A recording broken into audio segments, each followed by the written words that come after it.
ፊሶን ሪል ስቴት በቦሌ በሻሌ አያት ዞን 5 የሚገኝ 45,000 ካሬ ላይ ያረፈ ዘመናዊ የመኖሪያ መንደር ከስቱዲዮ ጀምሮ ከባለ 1 እስከ ባለ 3 መኝታ ክፍል አፓርትመንት፣ ቅንጡ ጂ+ ቪላዎችና ታውን ሃውስ በውስጡ ያካተተ ግቢ።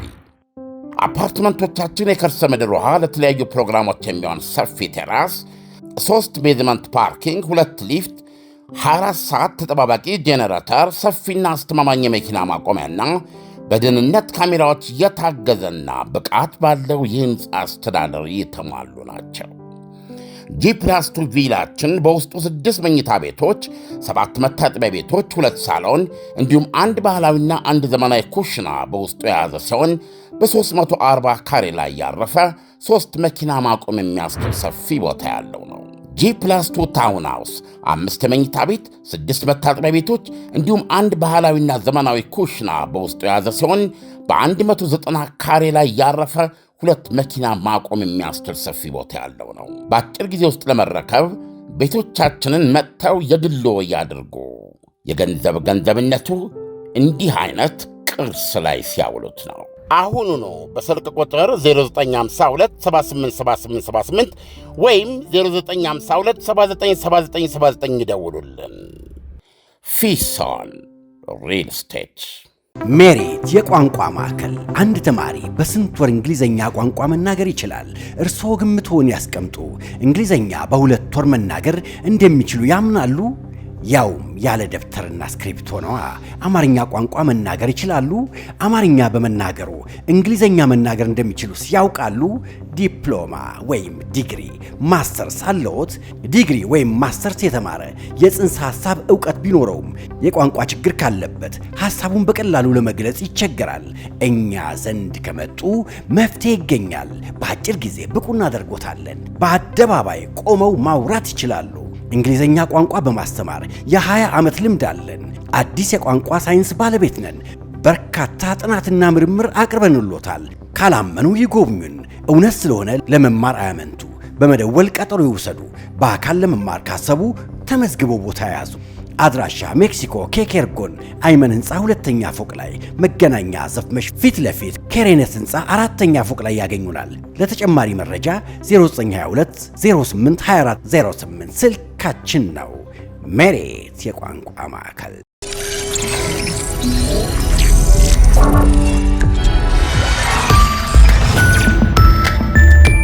ይህ አዋዜ ሰበር ነው። የባሕረ ሰላጤው አገራት የኢራን የሚሳኤል ፕሮግራም አሁንም ድረስ በክልሉ የሚገኙ የአሜሪካ ጥቅሞች ላይ ከባድ ጉዳት የማድረስ አቅም እንዳለው ማስጠንቀቃቸውን ዋሽንግተን ፖስት ዘገበ። ስለ ጉዳዩ ማብራሪያ የተሰጣቸው 2 ምዕራባውያን ምንጮች ለጋዜጣው እንደነገሩት በ12 ቀናቱ የሰኔው ጦርነት ኢራን ክፉኛ ጉዳት የደረሰባት ቢሆንም የአሜሪካ አጋር የሆነች አንድ የሰላጤው አገር ያቀረበችው ግምገማ ኢራን እጇ ላይ የቀሩ ቁልፍ አቅሞችና መልሳ የገነባቻቸው ሌሎች ችሎታዎች አሁንም አሏት። በጉዳዩ ላይ ጋዜጣዊ መግለጫ እንዲሰጡ ያልተፈቀደላቸው እነዚህ ስማቸው ያልተገለጸ ባለሥልጣኖች ለዋሽንግተን ፖስት ሲነግሩት ፕሬዚደንት ዶናልድ ትራምፕ ኢራን ውስጥ የተነሳውን የተቃውሞ ትዕይንተ ሕዝብ ተከትሎም ተቃዋሚዎች እንዳይገደሉ እታደጋቸዋለሁ የሚል መግለጫ ከሰጡበት ሰዓት ጀምሮም የኢራን አመራሮች የህልውና ጦርነት እንደገጠማቸው አድርገው ነው የቆጠሩት ይላሉ።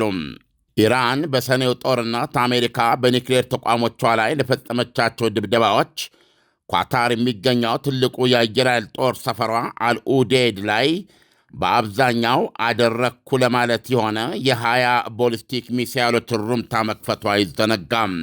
ጥቃቱን ምልክታዊ ብቻ የሚያደርገው ልተኩስ መሆኗን ለራሷ ለአሜሪካና ለኳታር ነግራ ያደረገችው መሆኑ ነው። ኳታር 19ኙን መታ ስትጥል አንዱ ጉዳት ያላደረሰበት ቦታ መውደቁ አይዘነጋም። ኢራን አሁን እንዳስጠነቀቀችው ትራምፕ ቃታ የሳቡለት ሩምታዎቿ በ20ና በ30 ያልተገደቡ መሆን ብቻ ሳይሆን ምንም አይነት ቅድሚያ ማስጠንቀቂያ ሳትሰጥ በድንገትና በከፋ መልኩ በአሜሪካ ጥቅሞች ላይ የምትፈጽመው መሆኑን አስታውቃለች። መንፈሳዊ መሪ አሊ ካሜኒ በትናንትናው ዕለት በሰጡት መግለጫ ተኩስ ቢጀመር ሀገራቸው ጦርነቱን ክልላዊ እንዲሆን ታጋግመዋለች ብለዋል። ካቢኔ የ86 ዓመት ጉድጓዳቸው የተማሰ ልጣቸው የራሰ አዛውንት ናቸው። ሥልጣን ላይ 37 ዓመታት አስቆጥረዋል። የአሜሪካ አጋርና ስሙ ያልተገለጸው የሰላጤው አገር ባደረገችው ግምገማ ኢራን አሁንም የአጭር ርቀት ተኳሾች መተኮሻዎችና የተወሰኑ አይነት ሚሳይሎች አሏት። ተተኳሾቹ በባሕረ ሰላጤው የተሰራጩ የአሜሪካ ጥቅሞች ላይ የሚደርሱ ናቸው። አሜሪካ በክልሉ ከደርዘን በላይ ወታደራዊ ጦር ሰፈሮችና በ10 ሺዎች የሚቆጠሩ ወታደሮች አሏት። ነዋሪነታቸውን በኢራቅ ያደረጉ የቀድሞ ኢራናዊ ዲፕሎማት አሚር ሙሳቢ እንደሚሉት ኢራን ከ12 ቀናቱ ጦርነት በኋላም የሚሳኤል ምርቶቿን በጥፍ ያሳደገች ሲሆን የተጎዱ መተኮሻዎችን ጠግነው ለዳግም አገልግሎት በማብቃት ቀላል የማይባል ስኬት አስመዝግባለች። እስራኤል በጦርነት ወቅት ከ200 በላይ መተኮሻዎችን ማውደሟ አይዘነጋም። የቀድሞ ባለሥልጣን እንደሚሉት ኢራኖች የተወሰኑ መተኮሻዎቻቸውን ጠላት ሊመታቸው አስቸጋሪ ሊሆኑ ወደሚችሉባቸው የሀገሪቱ ተራራዎች ላይ ወስደዋቸዋል። ኢራን በሺዎች ሜትር ከፍታ ያላቸው ተራሮች አሏት። እነዚህ የተራራ ጫፎች ላይ ደርሶ መሣሪያዎቹን ለመምታት ቀላል አይሆንም ብለዋል። እነዚህ ችሎታዎቿ ወይም አቅሞቿ ክልሉ ላይ በቂ ስጋት ለመፍጠር በመቻላቸው የተወሰኑ የሰላጤው መንግሥታት ራሳቸውን ከአሜሪካ የአቅራቢያው ወታደራዊ ግንባታ አካል ሆነው ላለመታየት ራሳቸውን ለማራቅ ሞክረዋል። የተባበሩት አረብ ኤሚሬቶችና ሳውዲ አረቢያም የመሬት ግዛታቸውም ሆነ የአየር ክልላቸውን ለማናቸውም የአሜሪካ የኢራን ዘመቻ መጠቀሚያ እንደማይውል ባለፈው ሳምንት በይፋ ማስታወቃቸው ይታወሳል። በአሜሪካ መከላከያ ሚኒስቴር የቀድሞ የአረቢያ ልሳነ ምድር ዲሬክተር ዴቪድ ዲሮች ሲናገሩም ኢራን በክልሉ ማንም የሌለው ግዙፍ የሚሳኤል ፕሮግራም የዘረጋች አገር መሆኗን ያስገነዝባሉ። ኢራኖች የሰላጤው መንግሥታት በጋራ ካሏቸውና ካከማቿቸው የአየር መከላከያ ሚሳኤሎች በላይ የሆነ የሚሳኤል ክምችት አላት ብለዋል። አሁን በታየር ማርሻል ኢንስቲትዩት ፕሮፌሰር የሆኑት ዲሮች እንደሚሉት የሰላጤው አገራት የመከላከያ ሥርዓት በግዛታቸው ሰፊ ክፍል የተበታተነና የአንዱ አገር ከሌላው አገር መከላከያ ጋር ሙሉ በሙሉ እየተቀናጀ አይደለም። መከላከያዎቹ ያተኮሩት በልዩ ሁኔታ የተመረጡ የተወሰኑ ኢላማዎች ላይ ስለሆነ ሰፊ ጥቃት ከተሰነዘረባቸው የመከላከል አቅማቸው ሊዋጥ ይችላል ብለዋል። እስራኤል በ12 ቀናቱ ጦርነት በአብዛኛው ያተኮረችው ለእሷ አደጋ ፈጣሪ የሆኑ የኢራን የረጅም ርቀት መቺ ሚሳኤሎች ላይ ነበረ። የእስራኤል ጥቃት አተኩሮ ያወደማቸው ከ1200 ኪሎ ሜትር በላይ የሚወነጨፉ ሚሳኤሎችንና መተኮሻዎቻቸውን ነበረ። የዓለም አቀፉ የስትራቴጂክ ጥናታዊ ተቋም ተመራማሪ የሆኑት ሩቢያን ሂንዝ በበኩላቸው ሲናገሩም የኢራን የአጭር ርቀት መሣሪያዎች በተለይ ጸረ መርከብ ተተኳሾቿም ምንም ባልተነኩበት ሁኔታ እንዳሉ ነው ይላሉ። ሂንዝ እንደሚሉት ኢራን ከዚህም ሌላ የተጎዱ የሚሳኤል ማምረቻ ተቋማትና ጦር ሰፈሮቿን ጥገና መጀመሯን የሳተላይት ምስሎች እንዳሳዩ ያስረዳሉ። ሂንዝ እንደሚሉት የእስራኤል ጥቃቶች የኢራኖችን የሚሳኤል ፋብሪካዎችን ሙሉ በሙሉ አላወደሟቸውም። ሆን ብለውና አልመው እስራኤሎች ማለት ነው ያወደሟቸው ለሚሳኤል የምርት ሂደት ቁልፍ የሆኑትን እንደ ማብኪያና ማዋሃጃ የመሳሰሉ ማሽኖች ነው። የኢራን የሚሳኤል ጦር ሰፈሮች ላይ የደረሱትን ጉዳቶች ለመገምገም አስቸጋሪ ነው። ምክንያቱም ጦር ሰፈሮቹ የሚገኙት ከመሬት በታች ጠልቀው ስለሆነ ይላሉ። አንዳንድ የሳተላይት ምስሎች ከጦር ሰፈሮቹ መግቢያ ላይ ፍርስራሾችን ለማንሳት የተደረጉ ሙከራዎችን አሳይተዋል ይላሉ ሂንዞ። ዋሽንግተን ፖስት ካነጋገራቸው ምዕራባዊ ባለሥልጣን አንዱ እንደተናገሩት የሰላጤው የአሜሪካ አጋሮች የኢራን አገዛዝ መውደቁ የጊዜ ጉዳይ ካልሆነ በስተቀረ አይቀሬ ነው ብለው ያምናሉ። ነገር ግን የዚህ አይቀሬ ያገዛዙ መውደቂያ ጫሪ የአሜሪካ ወታደራዊ ጥቃት ከሆነ ክልሉ የከፋ ለመረጋጋት ውስጥ ይገባል ብለው ይሰጋሉ። ስለዚህ ነው አሁን ለተፈጠረው ፍጥጫ ዲፕሎማሲያዊ መውጫ እንዲገኝለት የሚፈልጉት። የኢራንን አገዛዝ መፍረስ ይደግፋሉ አገራቱ አሉ ምዕራባዊ የወሬ ምንጭ ለዋሽንግተን ፖስት ሲያሳርጉ። የኢራንን አገዛዝ መፍረስ ይደግፋሉ አገራቱ አሉ ምዕራባዊ የወሬ ምንጭ ለዋሽንግተን ፖስት ሲያሳርጉ። የኢራንን አገዛዝ መፍረስ ይደግፋሉ፣ ነገር ግን ድንገተኛና አስከፊ በሆነ ዝረራ አይደለም፣ ብል እንደ በላው እንጨት ቀፎ ሆኖ ክምብል እንዲል በሚያደርግ የታቀደ ግዝገዛ እንጂ ብለዋል። ይሄ ዜና የዶናልድ ትራምፕን ጣቶች ከቃታ ላይ እንዲነሱ ካደረጉ ምክንያቶች አንዱን በደንብ አድርጎ የሚያስረዳ ነው። በዜናው ላይ እንደሰማኸው የሰላጤው ሀገራት ኢራን የአሁኑ የአሜሪካ ጥቃት ቢሰነዘርባት ስርዓቱ እነሱ እንደሚያምኑት በመውደቅ ላይ ያለ ስለሆነም ተስፋ መቁረጥ ክልሉን በጦርነት ለማጋጋም ወደ እነሱ ሳያመነታ እንደሚተኩስ የማመንና መፍራታቸውን የሚያሳይ ነው እና ይሄ እንዳይመጣ ለመከላከል አሁን ያለው ውጥረት በሆነ መንገድ ሰላማዊ መፍትሄ እንዲበጅለት ይፈልጋሉ የዋል ሊደር እንጂ ግን ስርዓቱ በራሱ መውደቁ እንደማይቀር የሚያምኑ መሆናቸውን ያሳያል። ዓለም አሁን ሀያቶላው ወይም የኢራን መንግሥት እንደሚያምነው የሚመጣበትን ጦርነት በመመከትና በመመለስ በዙሪያ ያሉ ሀገራቶች ላይ ጥቃት በመፈጸም አልሞት ባይ ተጋዳይ በመሆን የአሜሪካንን የዶናልድ ትራምፕን ጥቃት ቀለበሰ ብለን ማመን እንችላለን። ዓለም እንግዲህ ይወሩ የነበሩ አጠቃላይ ነገሮችን ስንመለከት ፕሮፓጋንዳ የሚመስሉ ተጨባጭ ያልሆኑ በፕሮፓጋንዳ አሜሪካንንና በዙሪያዋ ያሉ ሀገራቶችን በማስፈራራት ጦርነቱን እንዲቀር ለማድረግ የተጠቀመችበት መንገድ ነው ብለው የሚያስቡ ብዙ ሰዎች ነበሩ። ግን አሁን አሜሪካ ከጦርነቱ ካፈገፈገች ከፕሮፓጋንዳ በዘለለ መልኩ ኢራን በተጨባጭ ሁኔታ ጥቃት ልትፈጽም የምትችልበት አቅም እንዳላት አስመሰከረች ማለት ነው። ሜሪት የቋንቋ ማዕከል። አንድ ተማሪ በስንት ወር እንግሊዘኛ ቋንቋ መናገር ይችላል? እርስዎ ግምትዎን ያስቀምጡ። እንግሊዘኛ በ2 ወር መናገር እንደሚችሉ ያምናሉ? ያውም ያለ ደብተርና ስክሪፕቶ ነዋ። አማርኛ ቋንቋ መናገር ይችላሉ? አማርኛ በመናገሩ እንግሊዘኛ መናገር እንደሚችሉ ያውቃሉ? ዲፕሎማ ወይም ዲግሪ፣ ማስተርስ አለዎት? ዲግሪ ወይም ማስተርስ የተማረ የጽንሰ ሐሳብ ዕውቀት ቢኖረውም የቋንቋ ችግር ካለበት ሐሳቡን በቀላሉ ለመግለጽ ይቸገራል። እኛ ዘንድ ከመጡ መፍትሄ ይገኛል። በአጭር ጊዜ ብቁ እናደርጎታለን። በአደባባይ ቆመው ማውራት ይችላሉ። እንግሊዘኛ ቋንቋ በማስተማር የ20 ዓመት ልምድ አለን። አዲስ የቋንቋ ሳይንስ ባለቤት ነን። በርካታ ጥናትና ምርምር አቅርበንሎታል። ካላመኑ ይጎብኙን። እውነት ስለሆነ ለመማር አያመንቱ። በመደወል ቀጠሮ ይውሰዱ። በአካል ለመማር ካሰቡ ተመዝግበው ቦታ ያዙ። አድራሻ ሜክሲኮ ኬኬርጎን አይመን ህንፃ 2ኛ ፎቅ ላይ፣ መገናኛ ዘፍመሽ ፊት ለፊት ኬሬነት ህንፃ 4ኛ ፎቅ ላይ ያገኙናል። ለተጨማሪ መረጃ 0922 08 2408 ስልካችን ነው። ሜሪት የቋንቋ ማዕከል። በመጀመሪያ ደረጃ የመጨረሻ ውሳኔው የራሷ የአሜሪካ ብቻ ነው። እነዚህ የሰላጤው ሀገራት የነሱን አቋም ነው የሚያንጸባርቁት።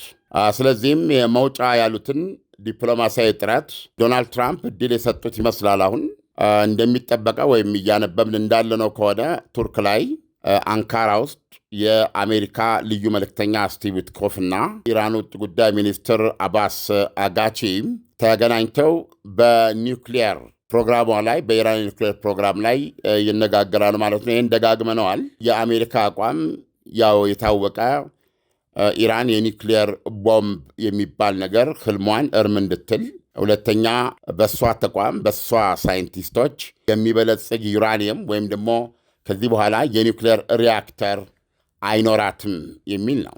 ኢራኖች ይህንን ይቀበላሉ አይቀበሉም የሚለውን ለማየት ከፈለግን አሁንም ውጭ ጉዳይ ሚኒስትሩ ትናንትና ለሲኤንኤን በሰጡት ቃለ ምልልስ የተናገሩት ከበቂ በላይ ነው። እሳቸው የሚሉት በመከባበር እና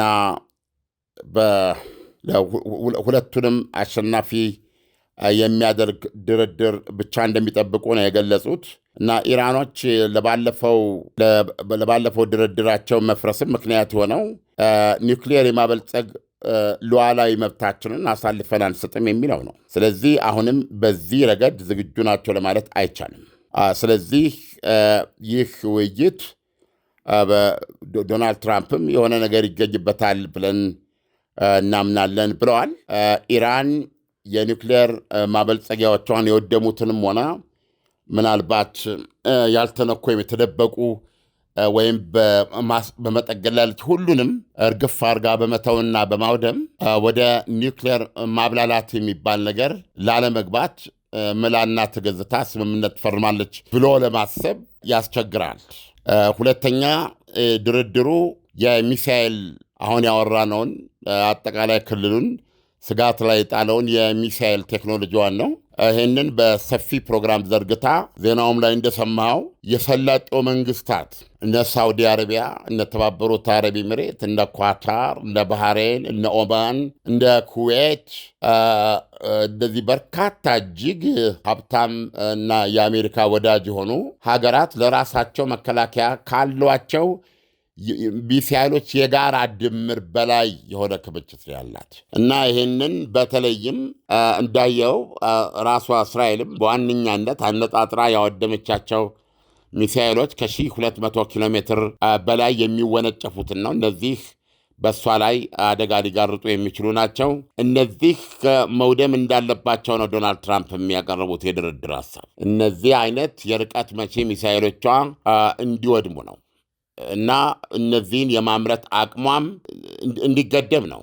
እንዳታመርታቸው፣ እንዳታከማቻቸው ነው። ስለዚህ ኢራኖች ደግሞ እነዚህን መሳሪያዎች በዋነኛነት ከፍተኛ ያላቋረጠ ወጪ በማውጣት ያለፉት 37 ዓመታት የሥልጣን ዘመናቸው ስኬት የሆኑትን የኒውክሌር ፕሮግራምና የረጅም ርቀት መቺ ሚሳኤሎቻቸውን ማጥፋት ማለት ትችላለህ።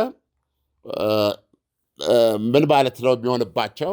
በአጠቃላይ የዚህ አገዛዝ መሰረቱ ጸረ እስራኤል እንዳ አሜሪካ ነው። ስለዚህ እነዚህን ሁለት ሀገሮች የህልውና ስጋት አድርጎ የሚቆጠር አገዛዝ ነው። ስለዚህ እነዚህን ነገሮች አጥፍቶ ከእስራኤልና ከአሜሪካ ጋር ወዳጅ ሆኖ ለመቀጠል የሚያስችለው ነገር የለም እና ይህንን ላድርግ እንኳ ቢል ከውስጥ ያለው እንቅስቃሴ ከነብለዋል ማለት ነው። ምክንያቱም 37 ዓመታት የቆመበት መሰረት ይሄ ነው እና ይሄ በየደረጃው አቋም አድርጎ በፕሮፓጋንዳ ብቻ ሳይሆን የርዕዮተ ዓለሙ ማለት ይችላል። የርዕዮተ ዓለሙ ካስማና ማገር በጸረ እስራኤልና አሜሪካ ነው። ስለዚህ እነዚህን የቆመባቸውን መሰረቶች መናድ ይችላል ወይ ነው። ኦልሬዲ ከፍተኛ የህዝብ ተቃውሞ ያጥለቀለቀውና ኢቭን አሁን እንደምናነበው ከሆነ በተለይ አሁን ለምሳሌ ዋሽንግተን ፖስት ላይ ዝርዝር ከማብዛት በሚል አልፌው ነው እንጂ በኢራን አመራሮችም ውስጥ መንግስት የአሁኑን የተቃውሞ ትዕይንት ለመደፍጠጥ በሚል የወሰደው እርምጃ ስፋትና ዘግናኝነት ያልተቀበሉ የተከፉ እንዳሉና ይሄም ልዩነት በውስጣቸው እንደተፈጠረ ነገር ግን አሁን አሜሪካ እያካሄደችው ካለው የኢራን አቅራቢያ የጦር ኃይል ግንባታ አንጻር እንደገና ተመልሰው በአንድ አቋም እንደጸኑ ይገልጻል። ስለዚህ የድርድሩ ፖይንት ዞሮ ኢራንን የተመሰረተችበትን አንዳንድ ቀን ፍቅርና ጠላትነት እኩል ኃይል አላቸው። አንዳንድ ሰዎችን የሚያነሳሳቸውና ለታላቅ ግብ የሚያደርሳቸው የበቀል የጥላቻ ወይም ደግሞ የቅናት ስሜቶች ናቸው። ሌሎችን ደግሞ ፍቅር ራሱን የቻለ ትልቅ ፓወር ነው። በፍቅር ትብብር እና የመሳሰሉት ሐሳቦች ትልቅ ያደርጋቸዋል። ከአካባቢው ሀገራት ጋር የተሰላሰለ ጠንካራ ግንኙነት፣ ህብረት፣ ሰላማዊ ህይወት የመፍጠር የዚህ የሰላማዊ የእድገት የብልጽግና መሪ ሆኖ ከራስ አልፎ ለሌላው የመትረፍ በጎ ሐሳብ መነሻ ሆኗቸው የእነሱ ስልጣኔ እድገት ለአካባቢያቸው ትሩፋት የሆኑ አገራትና መንግስታት አሉ። በሌላ በኩል ደግሞ በአብዛኛው በሰው ልጆች ላይ የምናየው እውነቱ ለመናገር የፍልስፍና ጉዳይ አይደለም። ይህን በግለሰቦች ውስጥ ህይወት ውስጥ የምናየው ያሳዝናል። አንዳንዴ የሰይጣን እጅ አለበት ትላለህ። ሞር የሚያነሳሳቸው ጥላቻ፣ የመናቅ ስሜት፣ የበቀል ስሜት፣ የመብለጥ ስሜት፣ ሌላውን የማኮሰስ ስሜት የመሳሰሉ ናቸው እና እንዲህ አይነት የሰው ልጅ ነገሮች አሉና የኢራን አገዛዛውን የተመሰረተው በምዕራባውያን ጥላቻ ላይ ነው። ስለዚህ አሁን እሱን አርማለሁ ያለ ቀን የቆመበትና የሰበከው አጠቃላይ ፖሊሲ የተዘረጋው አሁንም አሉኝ የሚሉት አጋርና ወዳጆቹን ያማከለለት ነው። ስለዚህ እነዚህን ሁለት መዳኛዎቹን የኒውክሌር ፕሮግራምና የሚሳኤል ፕሮግራም እንዲያጣ የሚያደርስ የሰላም ስምምነት ፈርም ብትለው አይድንም። ምክንያቱም መሰረቱ ያልኩ ነው እና ሰላም ደግሞ እንትን ሊለው አይችልም። ልክ ኮሚኒዝም ላይ እንደደረሰው ማለት ነው። ጎርባቾቭ ግላስኖስትና ፔሬስትሮይካ መልሶ ግንባታና ግልጽነት የሚል ፖሊሲ ነው ያመጡት። በኮሚኒዝም ስርዓት የምታወራው፣ የምትናገረው፣ የምታደርገው ነገር በሙሉ ይመረጃል። ጆሮ ጠቢ የሚለውን ቃል እኮ የምናውቀው በዛን ጊዜ ነው አይደለም እንዴ? እንኳን በሰፊው ደረጃ ቀርቶ አባቶቻችን ከስራ ደክሟቸው ማታ ሳንቲም የተገኘች ቀን አንድ ሁለት ለማለት በሚገቡባት ጠጅ ቤት እንኳ በእነሱ አቅም ደረጃ አንዱ ሌላውን ጆሮ ጠቢ ሆን እንዴ በማለት እየፈራ ነው የሚኖረው፣ እየተፈራራ ነው የሚኖረው። ስለዚህ ሐሳብን መግለጽ ክልክል ነው በኮሚኒዝም በሶቪየት ዓለምን ባካለለው ኮሚኒዝም ውስጥ ሐሳብን መግለጽ ክልክል ነው። የሚወሰድ እርምጃ ዘግናኝ ነው። ሁሉም ሰው አንድ ወጥ ሆኖ እንዲሄድ እጥረቶች አሉ።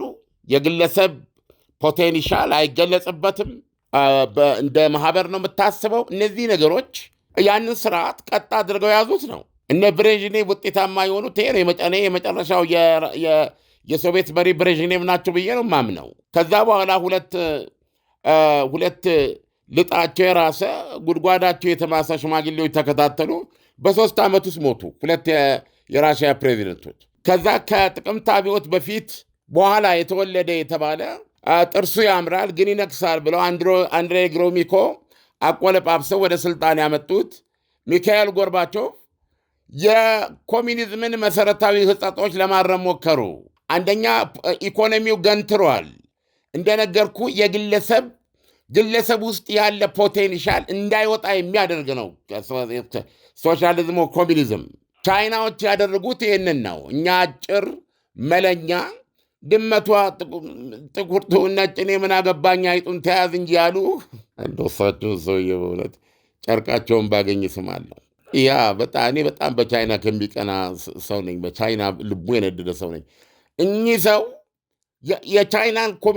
ቻይናን ያዳኗት የቻይናውያን እምቅ ችሎታ፣ እምቅ ፈጠራ እንዲወጣ የሚያደርግ የእውቀት ሽግግር እንዲደረግ የማድረግ አስገራሚ እርምጃ ነው። ጎርባቾቭ ከሞላ ጎደል ይህን ለማድረግ ነው የሞከሩት። ነገር ግን የሶቪየት ህብረት ኮሚኒዝም እነዚህን ተቋሙ የተመሰረተና በዚህ ላይ የጸና ስለነበረ የጎርባቾቭ መልሶ ግንባታና ግልጽነት ሰዎች እምነታቸውን እንዲከተሉ መፍቀዱ አፈረሰው። ስለዚህ ኢራኖች ኦልሞስት መቀጠል የሚችሉት በኪሞች አይነት ነው። ለምን? ስርዓታቸው ላይ ደማዊ ስርዓታቸው ላይ አያትየው፣ አባትየው፣ ልጅየው፣ የልጅ ልጁ እያለ ይቀጥላል። እዚህ ላይ ድምፅ እንዳይሰማ ከውስጥ ጸጥ አድርገህ ከውጭ ደግሞ ወንድ ንኩን የምትልበት ነገር ታጥቀ ነው። ስለዚህ አሁን እስላማዊ አብዮቱ 47 ዓመት ቆይቷል። ዓላማቸው እንደ ኪሞች ደማዊ በሆነ መንገድ ጸንቶ እንዲኖር ለማድረግ ምርኩዙ ይሄ አንድ የሚሳኤል ፕሮግራማቸው፣ የኒውክሌር ፕሮግራማቸውና የተጋትሮ ተራዳ እዚህ ላይ በጭራሽ አንደራደርም ብለዋል። የሚገርም ነገር የኢራኖቹ ጉዳይ ሚኒስትር ሄዝቦላ፣ ሐማስ ማናቸው እነዚህ የየመን ሀውቲዎች? ኢራቅ እኮ ከፊል ቅኝ ግዛት ውስጥ ነች ማለት ትችላለህ። በኢራን ኢራቅ ውስጥ ያሉ ደጋፊ የኢራን ኃይሎች አሁን ይህን የምናገሩ አንዳንድ ሰዎች ያንን ከመደገፍ ይህን ከመደገፍ ከሃይማኖት ጋር እያገናኙ ያበሳጨዋል። ይህን ስትሰራ የሰላጤው ሀገሮች እኮ ሙስሊሞች ናቸው አይደለም እንዴ? የሰላጤው ሀገሮች የኢራን አገዛዝ እንዲወድቅ ነው የሚፈልጉት። አሁን የሰራነው ዜና ያን እኮ የሚያሳየው አገዛዙ እንደሚወድቅ ያምናሉ፣ እንዲወድቅም ይፈልጋሉ። አወዳደቁ ግን ይሄ ኮንትሮል የሆነ ፍንዳታ የለም። ይሄ ህንፃ ምናምን አዶጌ ህንፃ የምታፈርድበት ወይም ራሱ በራሱ ውስጡ ብል እንደበላው ከውስጡ ቀፎ ሆኖ እንዲወድቅ ነው። ስለዚህ የተካሄደበትን ግዙፍ ተቋሞ ሁሉ ይደግፋሉ በልባቸው። እንዲህ አይነት ቅንቅን ነው የሚጥለው ብለው ስለሚያምኑ ማለት ነው። አሁን ግን አሜሪካ ብትነካው አሃ ብሎ የሞቱን ሰበብ አድርጎ አጠቃላይ እኛንም ይዞ ለመጥፋት ጦርነት ሊያመጣብን የሚችል አደገኛ ኃይል ነው፣ በመሞት ላይ ያለ ኃይል ነው የሚል አመለካከት ያላቸውና አንዳንድ ሰዎች የመረዳት አቅጣጫቸውን ቢያስተካክሉ ደስ ይለኛል። ኢራኖች በኪሞች መንገድ ሰርቫይቭ ለማድረግ መንግስታቸው አገዛዛቸው እንዳይነካ ለማድረግ ያላቸው መንገድ ኪሞች የታጠቁትን ምንድነው አቶሚክ ቦምብ መያዝ ነው። የሚሳኤል ፕሮግራማቸው ዋነኛው አጥፊዎቻችን የሚሏቸውን ምዕራባውያንና እስራኤልን እንዲይዝላቸው ነው። የተጋትሮ ተራዳው ኢራን በክልል ውስጥ መነሳቷን ፓወሯን ስለ ኢራን እኮ እናወራለን አይደል እንዴ? የኢራኖች መንግስት ምን አይነት መንግስት ነው? ከኢራኖች መንግስት መምጣት በፊት እኮ በዚህ ደረጃ አልነበረም። አዲስ ነገር ነው የፈጠሩት። ስለዚህ እነዚህ ሁለቱ የቆሙባቸው መሰረቶች ናቸው። እነዚህን ከእጃችን ይውጡ ብለው ለመፈረም ቀጥለው በመንገድ ሊኖሩ ነው። በኃይል ነው ያሉት በስልጣን ላይ። ስለዚህ ይጥላቸዋል። እና እኔ በዚህ እርግጠኛ ሆኜ መናገር እችላለሁ ኢራኖችና አሜሪካኖች አሁን እያደረጉት ያለው ድርድር በምን ታምር አይሳካም። ዓለም ኢራን አልቲሜት ግቧ ምንድን ነበር? ለምሳሌ ያክል ብንወስደው ሰሜን ኮሪያን እንውሰድ። ሰሜን ኮሪያ ኒኩለር ታጥቃለች። ኒኩለር በመታጠቋ ደግሞ በዙሪያ ያሉ ሀገራቶች ከፕሬዝደንታቸው ባህሪም አንጻር አይተኩሱም ተብሎ አይገመትም። ስለዚህ ፓወሩን ይዣለሁ ብሎ ነው የሚያምነው የሰሜን ኮሪያው ፕሬዝዳንታቸው። ስለዚህ ኢራንም በመካከለኛው ምስራቅ ኒኩለሩን በመታጠቅ አንድ ሀያል መንግሥት በመመስረት የታፈረ የተከበረ የኢራን መንግሥት መስርቶ እንደ ፈቃዱ ለመንቀሳቀስ የነበረው ህልም ለ47 ዓመት ያክል የኖረውን ህልም አሁን ቢያጣ መኖር ይችላል ወይ? አልቲሜት ግቡ ኒኩለር መታጠቅና መታጠቅ አልነበረም ወይ? በዙሪያውስ ከነበሩ ሀገራት ጋር ያላስማማው ይሄው አልነበረም ወይ? ይህን አጥቶ መተንፈስ ይችላል ወይ? ፊሶን ሪል ስቴት በቦሌ በሻሌ አያት ዞን 5 የሚገኝ 45,000 ካሬ ላይ ያረፈ ዘመናዊ የመኖሪያ መንደር ከስቱዲዮ ጀምሮ ከባለ 1 እስከ ባለ 3 መኝታ ክፍል አፓርትመንት፣ ቅንጡ ጂ+ ቪላዎችና ታውን ሃውስ በውስጡ ያካተተ ግቢ። አፓርትመንቶቻችን የከርሰ ምድር ውሃ፣ ለተለያዩ ፕሮግራሞች የሚሆን ሰፊ ቴራስ፣ 3 ቤዝመንት ፓርኪንግ፣ 2 ሊፍት፣ 24 ሰዓት ተጠባባቂ ጄኔሬተር፣ ሰፊና አስተማማኝ የመኪና ማቆሚያና በደህንነት ካሜራዎች የታገዘና ብቃት ባለው የሕንፃ አስተዳደር የተሟሉ ናቸው። ጂ+2 ቪላችን በውስጡ 6 መኝታ ቤቶች፣ 7 መታጠቢያ ቤቶች፣ 2 ሳሎን እንዲሁም አንድ ባህላዊና አንድ ዘመናዊ ኩሽና በውስጡ የያዘ ሲሆን በ340 ካሬ ላይ ያረፈ 3 መኪና ማቆም የሚያስችል ሰፊ ቦታ ያለው ነው። ጂ+2 ታውን ሃውስ 5 መኝታ ቤት፣ 6 መታጠቢያ ቤቶች እንዲሁም አንድ ባህላዊና ዘመናዊ ኩሽና በውስጡ የያዘ ሲሆን በ190 ካሬ ላይ ያረፈ 2 መኪና ማቆም የሚያስችል ሰፊ ቦታ ያለው ነው። በአጭር ጊዜ ውስጥ ለመረከብ ቤቶቻችንን መጥተው የግሎ ያድርጉ።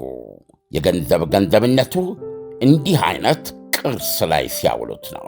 አሁኑ ነው በስልክ ቁጥር 0952787878 ወይም 0952797979 ይደውሉልን። ፊሶን ሪል ስቴት።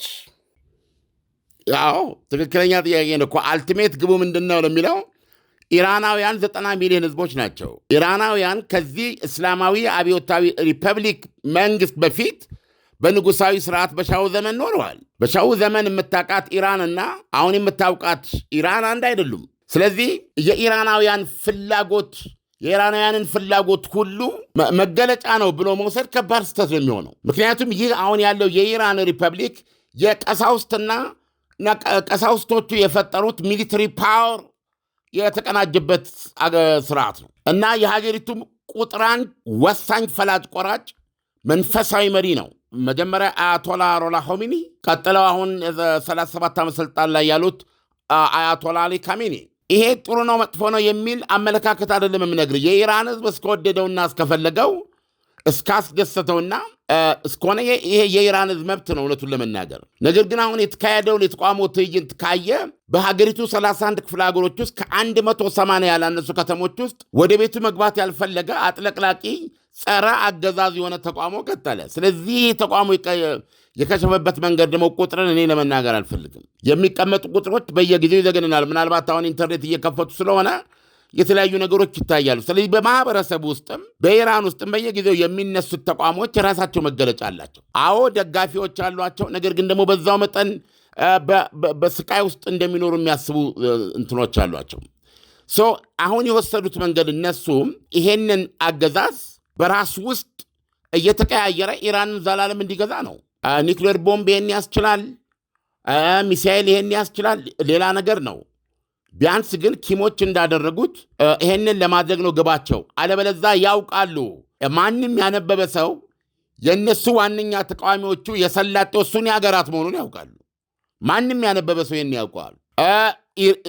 ከኢራን ጋር ከእስራኤል ጋር ቀጥተኛ የህሉና ግጭት አላቸው። ከምዕራባውያን ጋርም በቫሊዩ ሲስተም አይገናኙም። ነገር ግን የምዕራባውያኑን መንገድ ደግሞ የሚፈልጉ ቁጥር ስፍር የላቸው ኢራናውያን አሉ። አሁን ለምሳሌ የሻሁ ልጅ አልጋወራሹ ላይ ትኩረት አድርገው የሚንቀሳቀሱ የእሳቸውን ስም እየጠሩ መፈክር የሚያነሱ አሉ።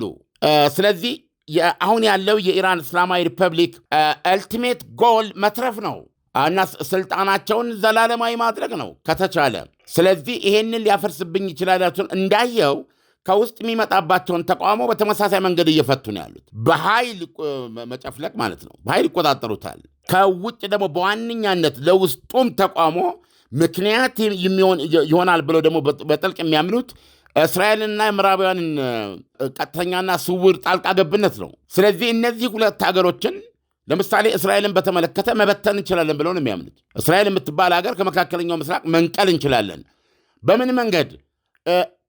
የሚሳኤል ክምችታቸውን አረጋግጠው እስራኤል በጣም ትንሽ ሀገር ናት እና ባላቋረጠ ሰፊ ሀገር ናት ኢራን። በአንጻሩ ባላቋረጠ ትግትግ ብቻ ሳይሆን የሄዝቦላው መሪ ናስራላ ያሉትን መግለጽ ያስፈልጋል። እስራኤል የሸረሪት ድር ናት።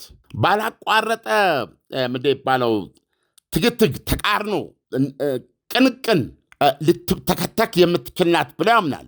ስለዚህ የፍልስጤምን ኮዝ በመጨመር በእስራኤል ዙሪያ ያሉ የእስራኤልን ሰላም የሚነሱ እንደ ሄዝቦላ ያሉ ኃይሎች ስራቸውን ያለ ችግር እንዲቀጥሉ የእስራኤል ጥቃት በሚታሰበባቸው ጊዜ የሚሳኤል ውሽንፍር እስራኤል ላይ በመተኮስ ስጋት ውስጥ በማስቀመጥ እስራኤልን እናፈርሳለን የሚል እምነት አላቸው የኢራን ሪፐብሊክ። አሜሪካንን ደግሞ ከፋርስ ባህረ ሰላጤ ነቅለን እናስወጣለን ነው። በነገራችን ላይ የሳዳም ሁሴንም ሀሳብ ተመሳሳይ ነው። የፋርስ ባህረ ሰላጤ መጠበቅ ያለብኝ እኔ ነኝ የሚል አመለካከት ነው ያላቸው። ብዙ ስብሰባዎች ላይ ከሆስኒ ሙባረክ ስብሰባ ረግጠው ወጥተዋል። በእንዲህ አይነቱ አንተ የምዕራብ ጫማ ላሽ እያሏቸው ማለት ነው። ስለዚህ እንደዚህ አይነት አምቢሽን ያላቸው እነዚህን አምቢሽኖች ሊያስኬዱ የሚችሉት ሶስት መሰረታዊ መቆሚያቸው ይሄ ነው። የኒውክሌር ፕሮግራም፣ የሚሳኤል ፕሮግራማቸውና የተጋትሮ ተራዳ ነው። የተጋትሮ ተራዳ ነው ኢራንን ፓወር አድርጎ ያወጣት መካከለኛው ምስራቅ ውስጥ። አሁን መካከለኛው ምስራቅ ውስጥ ነው አሁን ያለችው ኢራን ፓወር አይደለችም። ያን ፓወሯን ከሄዝቦላ መክሰም ጋር አታለች ማለት ይቻላል። ከሄዝቦላ መክሰም፣ ከአሳዶች መወገድ፣ እንደገና ደግሞ ከጁን 12 በእጁ በነሐሴ ወር እየተደረገባት የእስራኤልና በኋላም በአሜሪካ የታገዘ ጥቃት እዚህ ቦታ ላይ አትገኝም። አሁን ኢራን እውነቱን ለመነጋገር ነገር ግን ከዚህ በተለይ ከኦክቶበር 7 2023 በጣም ግራ የሚያጋባ ክስተት ነው። ሐማስ የፈጸመው ጥቃት የመጨረሻ ግቡ ገና በሂደት ላይ ያለ ነው። ነገር ግን አፍም ሞልቶ መናገር ይቻላል ለኢራኖች በፍጹም ለመቀመቅ ውስጥ የከተታቸው የዛ ኦክቶበር 23 ጥቃት መዘዝ ነው እዚህ የጣላቸው ማለት ትችላለን። ስለዚህ አሁን እነዚህን ግምት ውስጥ አስገብተህ ስትናገር እነዚህ ሶስት ነገሮች እጡ ማለት በሌላ አነጋገር ቀጥለው የሚሰሩት ነገር የለም። እነዚህ የቆሙበት መሰረት ናቸውና ለዚህ ነው። ዓለም ለትንታኔው ከወዲሁ አመሰግናለሁ። መልካም ቀን ይሁንልህ። ሜሪት የቋንቋ ማዕከል። አንድ ተማሪ በስንት ወር እንግሊዘኛ ቋንቋ መናገር ይችላል? እርስዎ ግምትዎን ያስቀምጡ። እንግሊዘኛ በ2 ወር መናገር እንደሚችሉ ያምናሉ? ያውም ያለ ደብተርና ስክሪፕቶ ነዋ። አማርኛ ቋንቋ መናገር ይችላሉ? አማርኛ በመናገሩ እንግሊዘኛ መናገር እንደሚችሉ ያውቃሉ? ዲፕሎማ ወይም ዲግሪ፣ ማስተርስ አለዎት? ዲግሪ ወይም ማስተርስ የተማረ የጽንሰ ሐሳብ ዕውቀት ቢኖረውም የቋንቋ ችግር ካለበት ሐሳቡን በቀላሉ ለመግለጽ ይቸገራል። እኛ ዘንድ ከመጡ መፍትሄ ይገኛል። በአጭር ጊዜ ብቁ እናደርጎታለን። በአደባባይ ቆመው ማውራት ይችላሉ። እንግሊዘኛ ቋንቋ በማስተማር የ20 ዓመት ልምድ አለን። አዲስ የቋንቋ ሳይንስ ባለቤት ነን። በርካታ ጥናትና ምርምር አቅርበንሎታል። ካላመኑ ይጎብኙን። እውነት ስለሆነ ለመማር አያመንቱ። በመደወል ቀጠሮ ይውሰዱ። በአካል ለመማር ካሰቡ ተመዝግበው ቦታ ያዙ። አድራሻ ሜክሲኮ ኬኬርጎን አይመን ህንፃ 2ኛ ፎቅ ላይ፣ መገናኛ ዘፍመሽ ፊት ለፊት ኬሬነት ህንፃ 4ኛ ፎቅ ላይ ያገኙናል።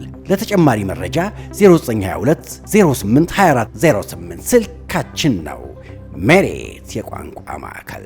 ፊሶን ሪል ስቴት በቦሌ በሻሌ አያት ዞን 5 የሚገኝ 45000 ካሬ ላይ ያረፈ ዘመናዊ የመኖሪያ መንደር ከስቱዲዮ ጀምሮ ከባለ 1 እስከ ባለ 3 መኝታ ክፍል አፓርትመንት፣ ቅንጡ ጂ+ ቪላዎችና ታውን ሃውስ በውስጡ ያካተተ ግቢ። አፓርትመንቶቻችን የከርሰ ምድር ውሃ፣ ለተለያዩ ፕሮግራሞች የሚሆን ሰፊ ቴራስ፣ 3 ቤዝመንት ፓርኪንግ፣ 2 ሊፍት፣ 24 ሰዓት ተጠባባቂ ጄኔሬተር፣ ሰፊና አስተማማኝ የመኪና ማቆሚያና በደህንነት ካሜራዎች የታገዘና ብቃት ባለው የሕንፃ አስተዳደር የተሟሉ ናቸው።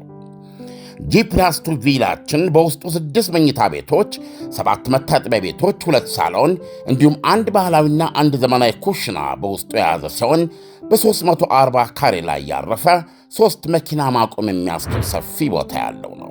ጂ+2 ታውን ሃውስ 5 መኝታ ቤት፣ 6 መታጠቢያ ቤቶች እንዲሁም 1 ባህላዊና ዘመናዊ ኩሽና በውስጡ የያዘ ሲሆን በ190 ካሬ ላይ ያረፈ 2 መኪና ማቆም የሚያስችል ሰፊ ቦታ ያለው ነው። በአጭር ጊዜ ውስጥ ለመረከብ ቤቶቻችንን መጥተው የግሎ ያድርጉ። ገንዘብነቱ እንዲህ አይነት ቅርስ ላይ ሲያውሉት ነው። አሁኑ ነው በስልክ ቁጥር 0952 787878 ወይም 0952 797979 ይደውሉልን። ፊሶን ሪል ስቴት ምርትና አገልግሎቷን በአዋዜ ላይ ያስተዋውቁ። ለጥራች እንታመናለን። በስልክ ቁጥሮቻችን ይደውሉልን። አዋዜ ዓለምነህ ዋሴ ዜና